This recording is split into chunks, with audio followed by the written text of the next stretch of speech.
Usisahau kushare, kusubscribe na kulike.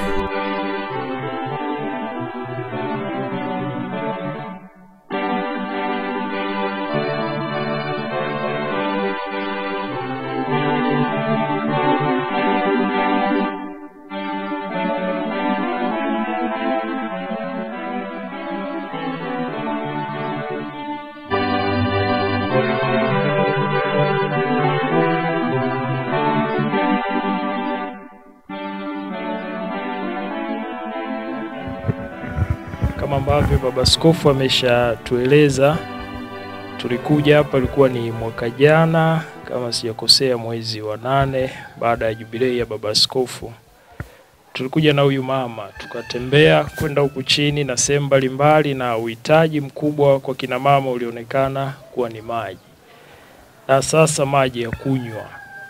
Basi pendekezo lake likawa tukichimba pale kanisani tuweze kuwa na sehemu ambayo watu wanaweza kupata maji. Na akapendekeza, baada ya viongozi kutuleta, walipendekeza ili eneo. Kwa kweli haya maji ni rasmi kwa ajili ya maji, kwa ajili ya kunywa kama baba askofu alivyotuambia. Yanapampiwa kutoka kule parokiani, yanashushwa. Baba askofu tumelaza polipipe zaidi ya mita 920 kutoka parokiani mpaka kufika kwenye ile tanki. Tuna uhakika kwa ile gravity yanafika bila shida na yanatoka bila changamoto yoyote. Mradi wetu ni mkubwa. Tulianza mara kwanza kwa kuchimba pale parokiani, tutaona lile eneo, baadaye tukakosa. Tukapima pengine, ndipo ambapo tulipata. Tuna uhakika walau lita 2000 mpaka 2600 zinaweza kupatikana kwa saa. Tukaweka pampu ni ndogo, ni horsepower 1 ambayo inasukumwa kwa umeme wa wati 1400. Kwa hiyo tuna uhakika pia inaweza ikafanya kazi vizuri. Hizi tenki tumeweka tenki ziko 3, kule parokiani ziko 2 na huku iko 1. Kule ziko 2 kwa sababu moja ni reserve kwa ajili ya parokia, lakini moja ndio ambayo inapokea na kusambaza sasa kuleta huku na kuingiza kwenye ile ya parokia. Kwa hiyo anayepampo maji kwa kweli kimsingi ni kule parokiani. Ndio maana tumetengeneza ile kamati ambayo itakuwa inahusika chini ya baba paroko kwa ajili ya kuruhusu hayo maji. Tumetumia zaidi ya milioni 40 na kidogo. Taarifa nitakutumia baba askofu kwa kukamilisha mradi yote. Tunachoweza kusema kwa kweli ni kuendelea kushukuru baba askofu. Hiki ni kisima cha 8 ambacho tunakifungua katika jimbo letu, na mara zote umeendelea kutushika mkono, kutushauri na kutuongoza kwa kweli katika utendaji. Lakini itakuwa sio vizuri kama nisipomshukuru Bevi.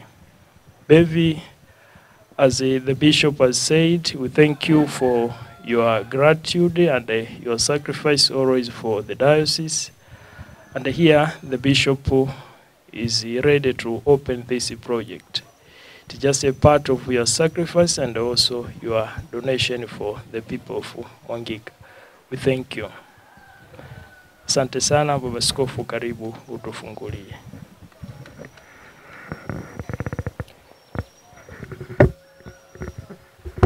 Ndugu zangu, Mungu anayetuweka juu ya kazi zote za mikono yake awe nanyi nyote.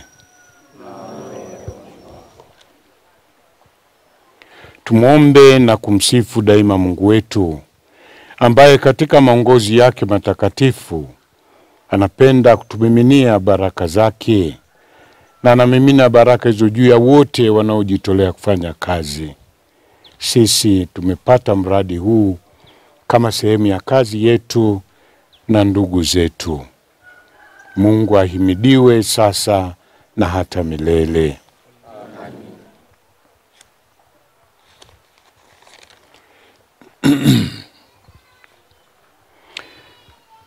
Tuombe. Yesu Kristo, uliyekuwa neno wa Baba aliyetoa mwili na uliyependa kuitwa mwana wa seremala, ulionyesha heshima kubwa ya kazi kwa kukubali kufanya kazi kwa mikono yake kwa juhudi na unyenyekevu. Hivyo yeye mwenyewe aliondoa laana ya dhambi ya kale, akafanya kazi ya binadamu iwe chemchemi ya baraka kwa kiunganisha na kazi yake ya ukombozi. Tunakuomba Bwana waimarishe waamini wako kwa baraka wanayoomba juu ya mradi huu wa maji. Wanataka iwe ya wale wanaoshughulikia juhudi mbalimbali za kumwezesha binadamu kupambana na mazingira yanayokinzana na utakatifu wako. Tunakuomba watu wako hawa watambue hadhi yao na kwamba baraka yako iko pamoja nao daima, na wajalie hadhi hiyo ambayo wanaistahili. Wajalie wanapotumia maji haya wafurahi kwamba wamejitoa wenyewe kuboresha hali ya jamii ya binadamu, na hasa kila watakapoyatumia kulingana na maongozi yako na kwa sifa na utukufu wako. Na baraka yako ishuke juu ya chanzo hiki cha maji, kwa jina la Baba na la Mwana na Roho Mtakatifu.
Sita na 65.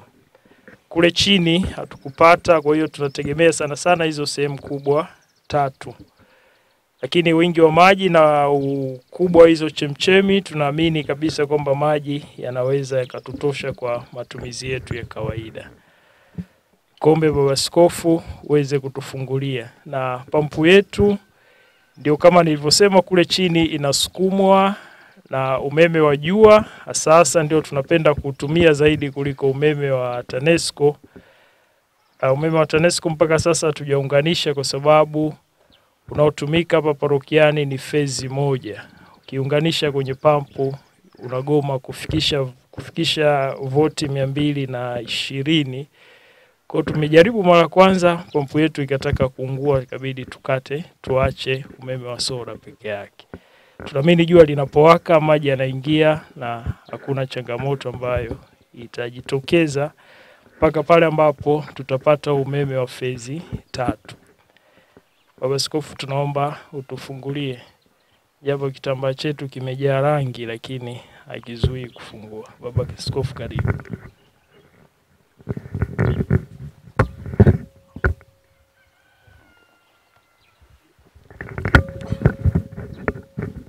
Kwa jina la Baba na la Mwana na la Roho Mtakatifu. Mungu aliyetuweka juu ya kazi zote za mikono yake awe nanyi nyote.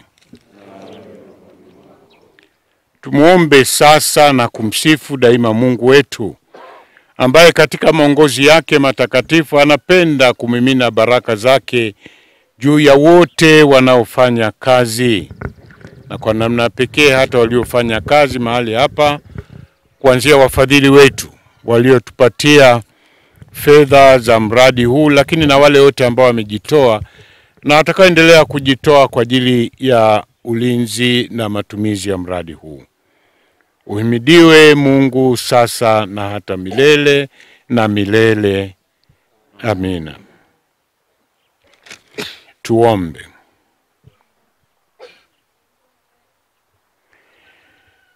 Mungu Baba, kwa maongozi yote umemkabidhi binadamu ardhi na matunda yake yakiwemo maji, ili kwa kazi yake watazamie kupata manufaa ya viumbe vyako vyote.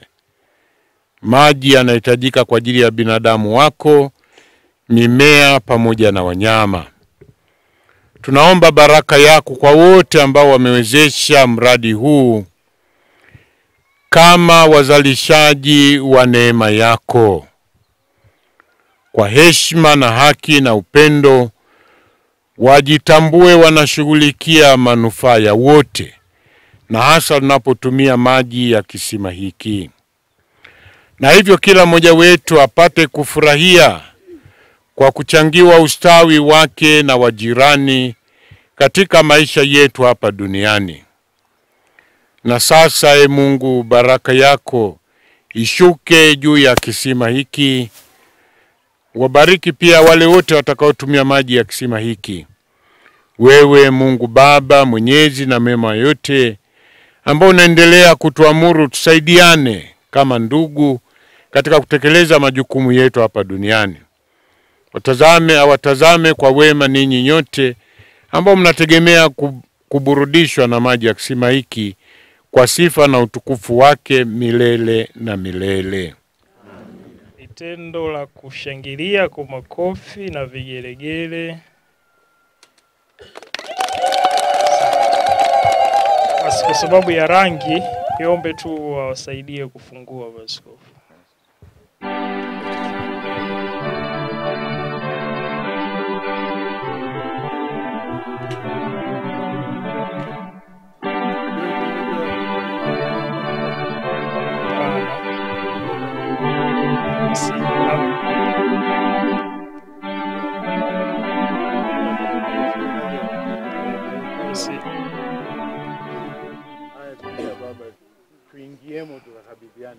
Nadhani kabla tujaingia Askofu atusomee namna ilivyoandikwa hapo juu. Baba Paroko, karibu.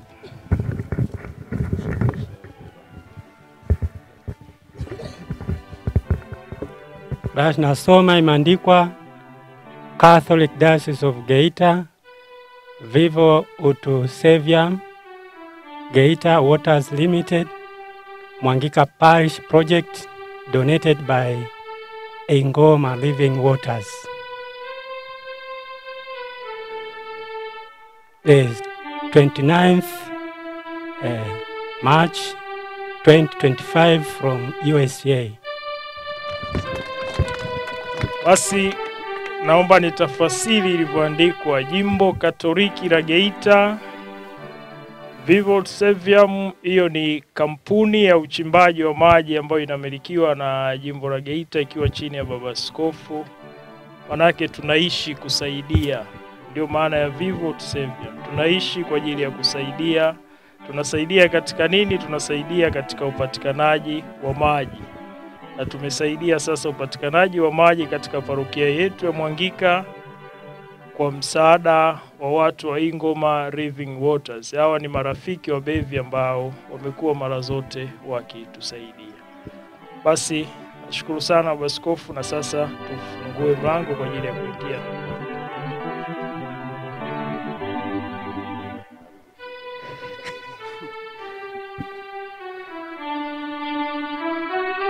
Wanakwaya mnaweza kutuongoza kwa wimbo mfupi.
Thank God for this project of the water. Kwanza tumshukuru Mwenyezi Mungu kwa zawadi ya mradi wa maji. And thank your compassionate bishop and Padre Maji. Nashukuru pia mimi pamoja na Baba Askofu kwa yote tunayoyafanya. And your pastor. Pamoja na paroko wa parokia Mwangika. And the people from Ingomar Living Waters in Pittsburgh, PA, USA, that have so generously donated their money because they care about you having clean water.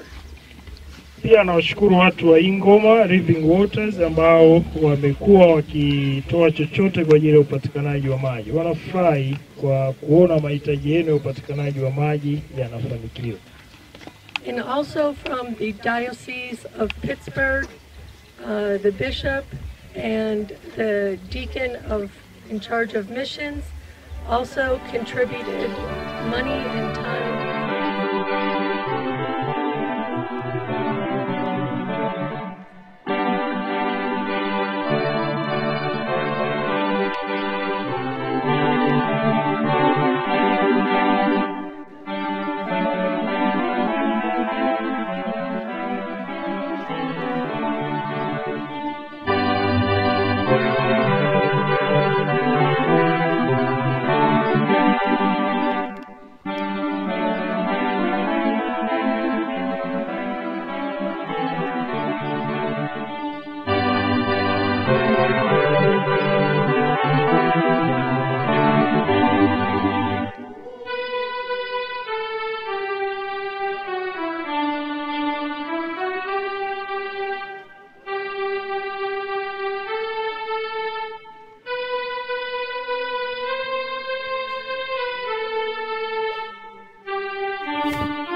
Msaada wetu katika jina la Bwana.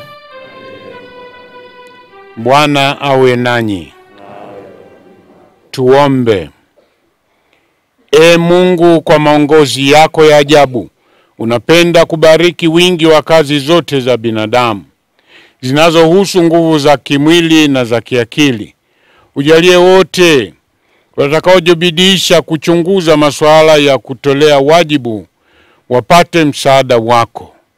Kati ya hayo umetupatia maji kwa ajili ya kutuburudisha na kutulisha miili yetu, sisi mazingira yetu na viumbe vingine. Tunaomba basi utuletee baraka yako juu ya mradi huu. Bariki maji haya, bariki chanzo chake, lakini wabariki zaidi wanaoyatumia. Watambue daima ulinzi wake na kuyatumia kwa mapenzi yako, ili katika matumizi hayo waweze kutekeleza wajibu wako, sakramenti ziweze kuadhimishwa, lakini vile vile binadamu apate mahitaji yao ya kila siku. Na baraka yako ishuke juu ya chanzo hiki cha maji, kwa jina la Baba na la Mwana na Roho Mtakatifu.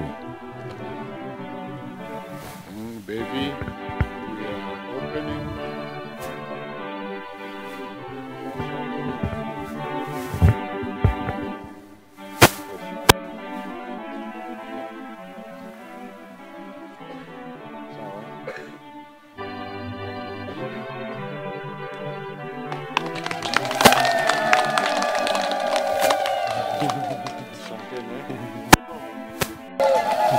Naona ni kubinua hivi huku kwa chini kupeleka.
Ilivyoandikwa na Luka.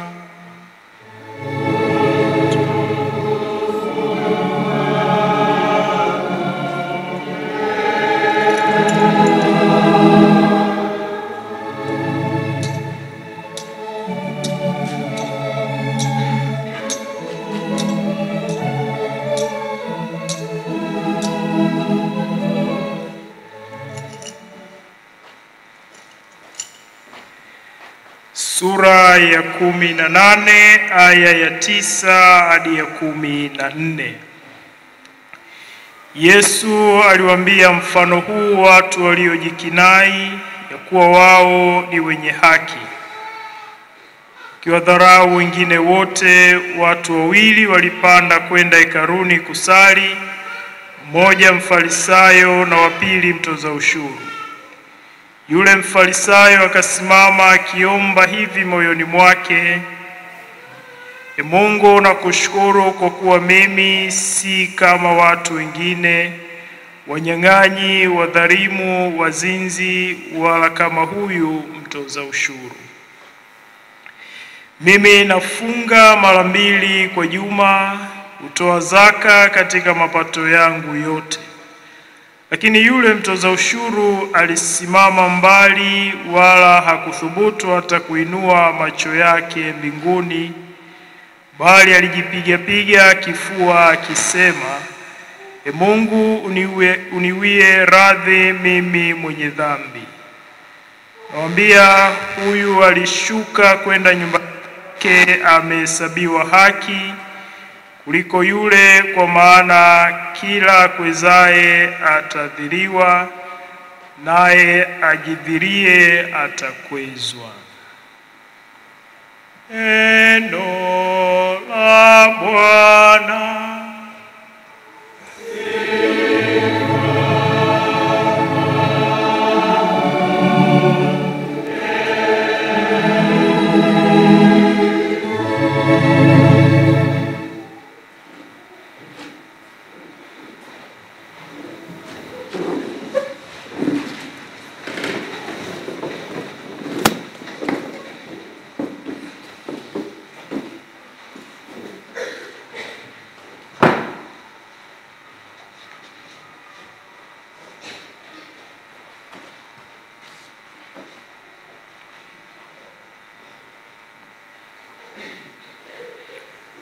Wapendwa ndugu zangu, kwa namna pekee wapendwa wageni wetu ambao umeungana nasi katika tukio hili la leo, tuko ndani ya safari yetu ya Kwaresma, na hata masomo kwa kweli ukiangalia ni maelekezo ambayo yanazidi kutuongoza ndani ya safari hiyo, safari ya Kwaresma.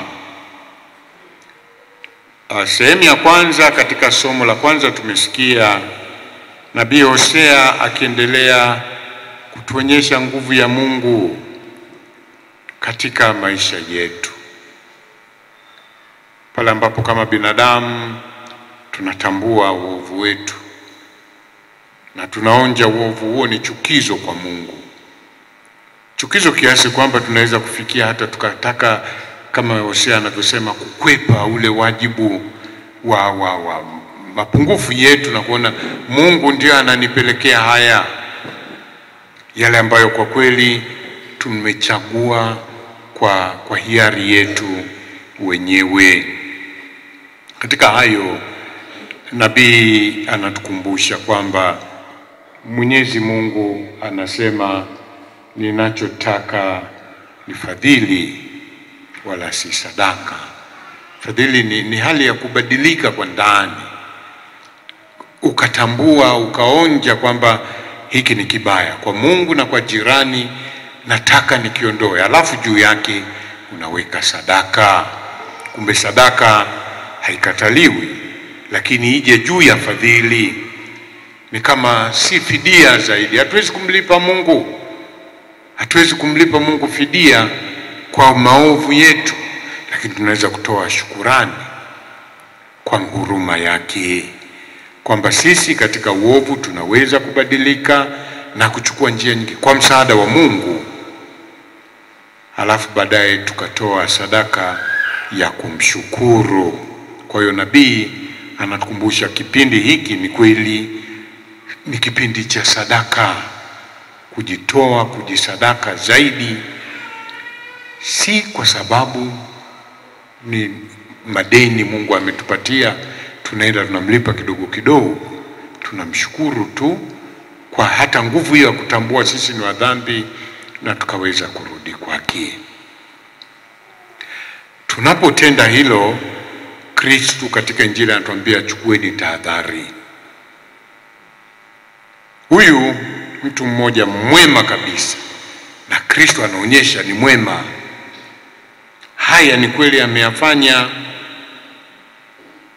Sasa shukurani yake kwa Mungu ndiyo ambayo anaifanya vibaya. Anasema, Mungu nakushukuru, mimi si kama watu wengine. Naona anawanyoshea wenzake kidole, na bahati mbaya mbele yake yuko mtoza ushuru.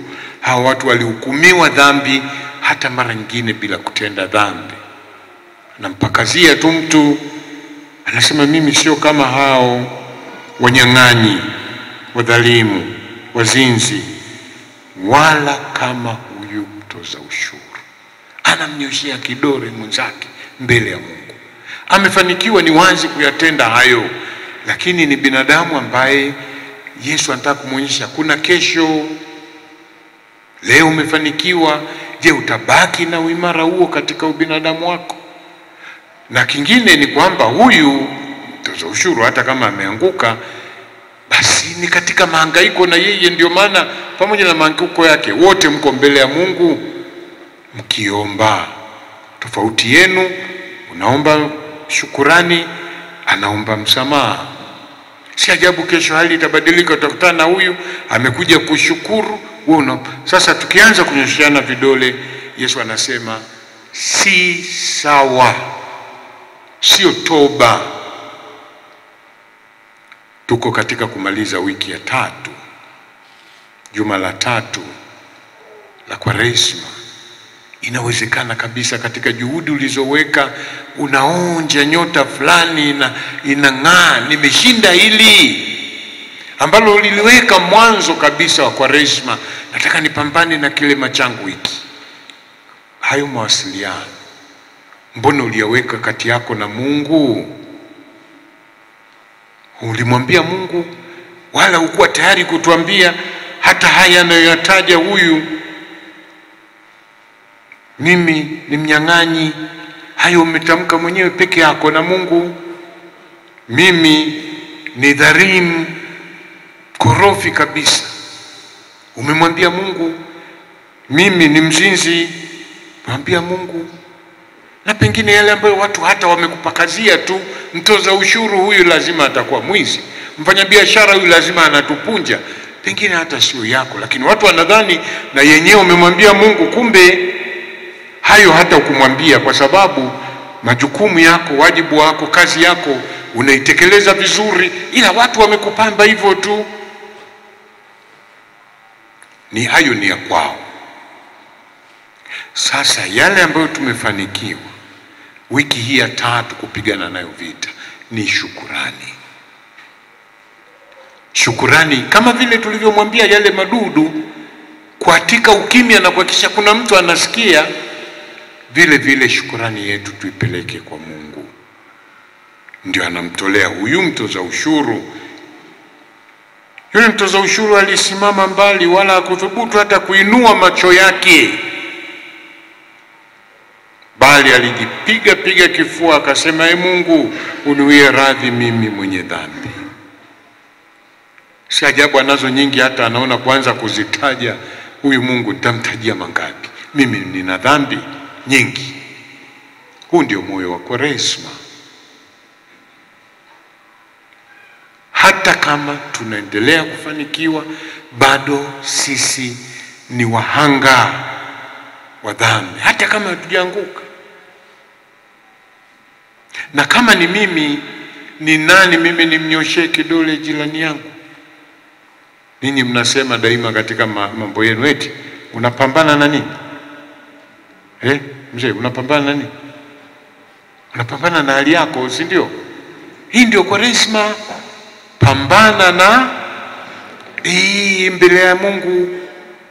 Askofu anapambana na hali yake, padre anapambana na hali yake, kiongozi wa serikali pengine huko kuna mahangaiko vile vile, pambana nayo, iwe ni ya kuomba radhi, iwe ni ya shukurani kwa Mungu. Yote haya Kristo basi anatuonyesha hilo. Na Yesu anasema, nawaambia huyu mtoza ushuru alishuka kwenda nyumbani kwake, amehesabiwa haki kuliko yule. Tunatafakari haya katika siku ya leo, ndugu zangu, tulipokusanyika. Kwa kweli si kuzindua tu na kubariki, kuomba baraka ya Mungu. Na hii sala tutembee nayo. Maji yanahama, maji yanakauka, uongo? Hii ni mapenzi ya Mungu. Sasa ametujalia hapa maji. Sala yetu aendelee kutupa pamoja na maji riziki nyingi. Ngapi tunahitaji kwa Mungu? Ndio maana tunakuja kusali, si maji tu. Wako hapa ambao wanasali kuomba afya njema, waponywe matatizo walionayo. Wako walio wanaomshukuru Mungu humu ndani. Sasa hivi tukikaguana, wako wanamshukuru Mungu. Kwa mfano wale wa kitongoji cha hapo katikati, si wamepata maji wale ujirani, eti Wakahunda anasemaje? Usipojiangalia Kahunda, yani unakuta analaumu tu hapa, yani sisi sasa tumesahaulika, sisi Mungu hatupendi. Unatoka na dhambi wakati wenzao wanashukuru. Tumpe Mungu shukurani kwa yote. Ni kweli mradi huu si mkubwa kiasi hicho, lakini walau watu wawili, Yesu anasema atakayewapa maji ninyi kwa sababu, basi atapata thawabu. Kama ni kwa unabii, atapata thawabu ya nabii. Kumbe sala yetu pamoja na shukurani ni kuwaombea hawa ndugu zetu Bevi pamoja na wale wote anaoshirikiana nao. Mama huyu hapa sasa hivi anapofurahi hivi, anaenda tena kuanza. Kwa kweli lugha yetu ni ile tunayoitumia, anapenda kutembeza kibakuli tena. Kwa sababu ya sehemu nyingine ambayo juzi ameenda kutembelea, amekuta wanalalamika wana maji hata kidogo. Ni shida wakati wa kiangazi. Ili juhudi hizo zifanyike, yapimwe, kama yatapatikana yapatikane. Nyie Mwangika mnaelewa, ambao nyie mmekuwa hapa siku nyingi, si ndio? Hili sio jaribio la kwanza la jimbo kuleta maji Mwangika. Tangu Baba Balina tumejaribu kutafuta maji hapa. Tuliishia kuchoronga mwamba mweusi mpaka tulipogundua Mungu hajatupa maji. Na inawezekana ni umbali mfupi tu kutoka pale ambapo leo tumeyapata. Muda fulani tumeshindwa pengine kufanya hilo kwa sababu ya kuwa na vyanzo vichache vya kifedha. Hatuna fedha. Nia ipo. Lakini hatuna fedha, tutafanyaje? Angalia Mungu alivyo ajabu. Anatokea Bevi wazi, anauliza wapi niende. Tuliangalia mazingira tukasema tujaribu na Mwangika. Lakini tunamleta Mwangika kwa moyo mzito. Tunajua Mwangika tulishapigwa mara 2 mara 3. Hela, unajua kila unapochimba unateketeza fedha. Ile mashine ikienda chini ikirudi kavu hairudi na zile fedha. Zimeenda, imekula dizeli, umewalipa watu kazi zao. Yaani ukiyapata maji umeyapata, ndio faida. Lakini thamani, kwa mfano hapa tumechimba mara 2, si ndio? Kile cha kwanza tulichochimba tukakosa maji, ndio hivyo zimekwenda. Cha pili tukachimba tukapata maji. Nabii Hosea anasema njoni tumrudie Bwana, maana yeye analarua na yeye anaponya. Mungu anaweza kweli kukuweka katika mazingira ambayo nadhani anakujaribu, lakini anakuambia endelea kutenda. Nia njema, sababu njema, hatimaye Mungu anajibu.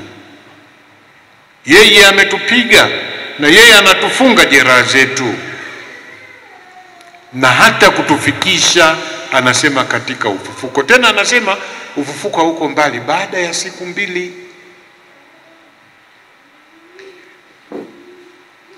Paroko na wachache ambao watafaidika na mradi huu, tumshukuru Mungu.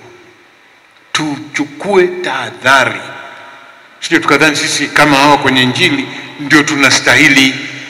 Paroko anaweza akaingia kwenye dhambi, unajua, akasema unaona wale maparoko waliokuwepo wakati wale waliojaribu, nadhani walikuwa sala zao si nzuri sana, wakorofi.